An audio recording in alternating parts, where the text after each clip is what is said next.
Hi.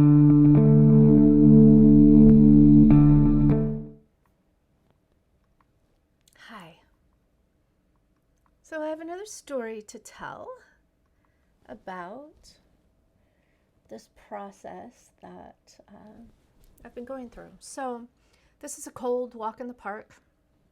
And maybe with this one, I really should have seen the writing on the wall of what was coming. But with I have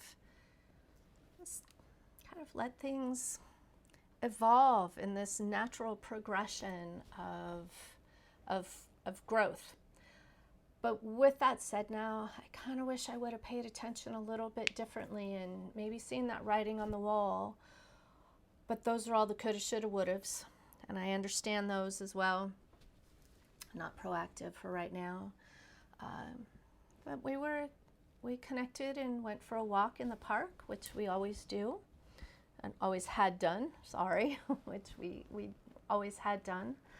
And the conversation got steered toward not wanting to see me anymore at all. And the more that we walked and the more the conversation went this way, I just got super sad, super sad, because it wasn't normal. And it just kept kind of going along in this way of, oh, this is just how it goes. And there was no notice that I had started crying. And I will admit, I had sunglasses on where I live. It was cold out, yes, but it was very bright as well. So I had sunglasses on. And normally that would have been something that would have been noticed. And I kept visibly wiping tears away, even with my sunglasses on, and it still just wasn't even noticed. And the walk just continued about needing to do things differently. So I kept engaging as I always had, which was asking, well, how do we still remain in contact with each other? How do we still have this relationship that I have found throughout the years to be so very important? And by this time with the conversation, we had gotten back to my car. And that's when it was noticed that I had been crying, which again, it was pretty apparent. My nose was running and I kept wiping my nose and kept wiping my face. Again, even with the sunglasses on, it was pretty apparent. Anyway, it wasn't noticed until we got back at the car, and then there was just this look of shock and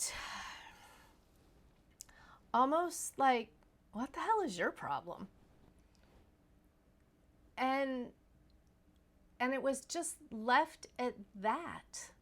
I think that there was still a bit of a hug that happened, but it was odd. And the reason that I'm putting this down to a coulda, shoulda, would've is because maybe at that moment, had I known that this was going to be something that was set up, I don't even know what the right words are, maybe a precursor to how much more detrimental it was going to be.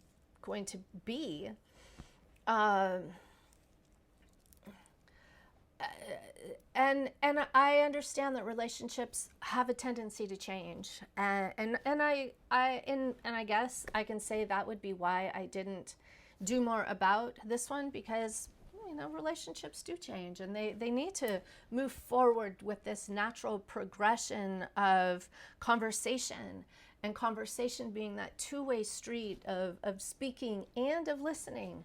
So I was listening. I was taking that in of, okay, well, maybe it's time for this change.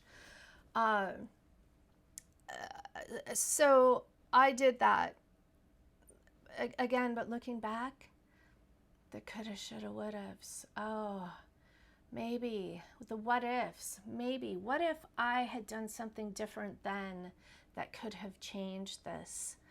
And I will admit that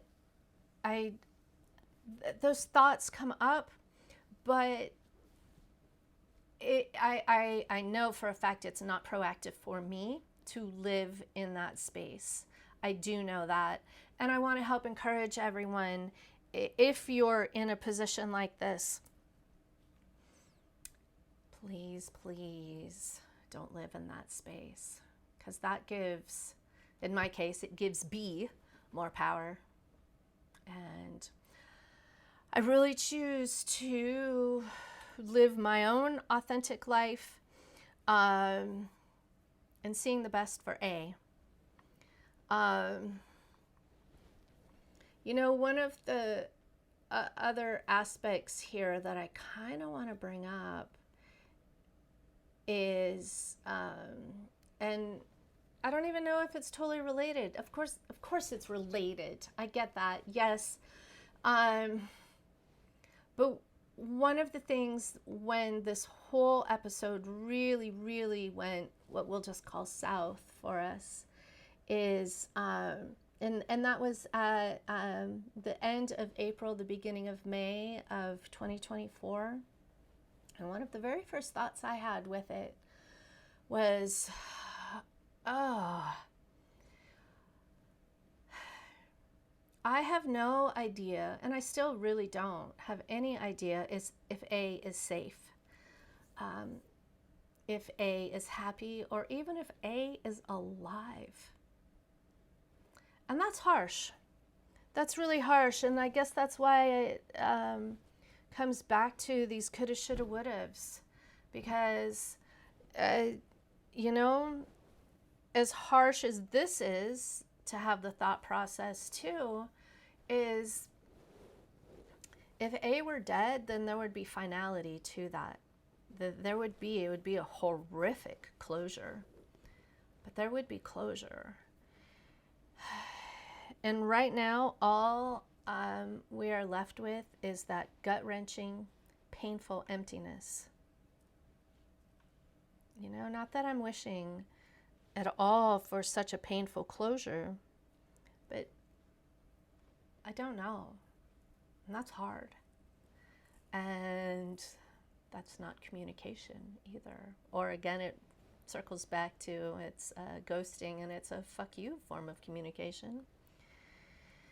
So, without knowing for sure, we're all left with just an emptiness, a painful hurt.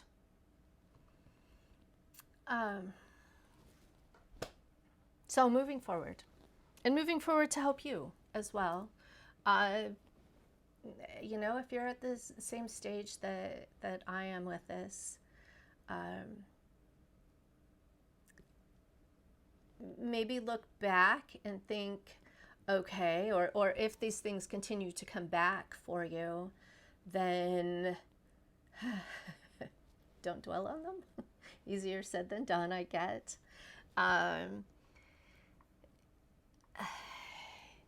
Yet, is that proactive for you to move forward in your life, to be a whole, well-balanced, spiritually, mentally capable human, right? Normally not. So as much as you can, remain in that space of loving gratitude for yourself. Again, I am going back and relaying these stories to help you. I'm really doing my best to not live in that what if stage, but it's something to look for. And if I can help empower you, then that's really beneficial for me. So I'm going to wrap up today with, you know, go in kindness for yourself, live with intention, cultivate gratitude, surround yourself with positivity to experience a full, lasting happiness. You might be in gut-wrenching pain, but it is that happiness, I promise, that can ultimately help, help maybe just a small amount. And if that's what it takes and it gets you through that very, very, very small amount, then that makes me feel good too.